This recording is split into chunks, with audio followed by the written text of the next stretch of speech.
Difference is to traditional cremations, it uses water, so it's 95% water, 5% alkaline, and that affects the molecular structure of the body, breaks down the tissues, and 4.5 hours later you've just got the skeleton left, but there's no flame, there's no aggression in there as a cremation.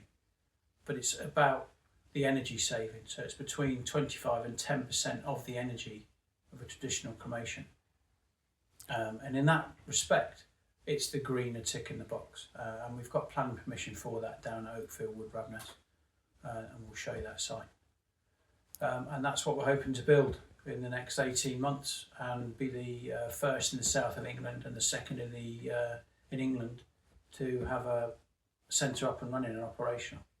So we see an uptake of that. Bit of a nightmare. It took 3 years to make a decision.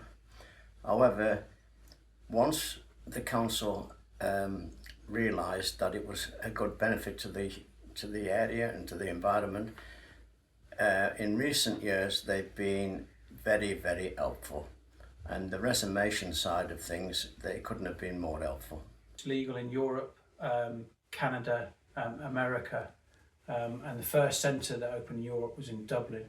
That was 2 years ago, but it's very big in the States.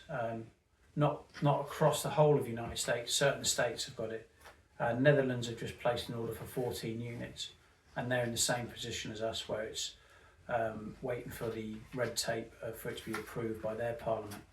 Scotland have approved it this year, so we're expecting it to be legal in Scotland by the end of this year.